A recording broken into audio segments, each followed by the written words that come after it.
বিসমিল্লাহির রহমানির রহিম।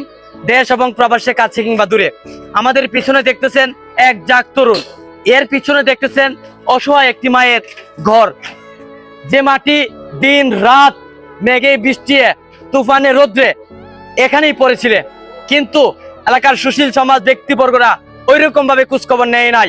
অথচ দেখেন মাধবপুরের এবং মাধবপুরের বাইরে তরুণ বুরহান ভাই সহ জাহাঙ্গীর ভাই সহ অসংখ্য সকলি মিলে এই গড়টার মধ্যে হাত রেখেছে। এর পরবর্তীতে দেশ প্রবাসী এলাকার সুশীল ব্যক্তিবর্গরা আপনারা এগিয়ে এসেছেন, এই মানবতার দৃষ্টান্ত আপনারা বারবার স্থাপন করে যাচ্ছেন।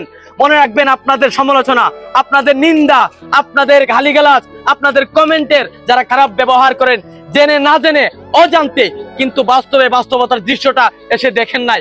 যখন যে জিনিসটা বাস্তবে দেখবেন তখন দেখবেন আপনার ভিতর থেকে এটা কখনোই বের হবে না। মনে রাখবেন, মানবতা অন্তর থেকে আসে। যার ভিতরে অন্তরে মানবতা আছে, আমার বিশ্বাস এই তরুণদের মতন আগামী প্রজন্ম শিখবে। কিন্তু যারা অসহায় হত দরিদ্র মানুষ আছে তাদের পাশে দাঁড়ায়। অথচ দেখেন আমাদের পশ্চিম মাধবপুরের একটা ছেলে পা ভেঙে তস হয়ে গেছিল, তার বাবা হারায় এসিমত, অসহায় একটি ছেলে, তার পাশে আমাদের মানবিক টিম কিন্তু দাঁড়িয়েছে প্রবাসী ভাইয়েরা। আমরা তাদের প্রতি আন্তরিক ভাবে ভালোবাসা এবং তাদের জন্য দোয়া করছি এবং দোয়া করবেন।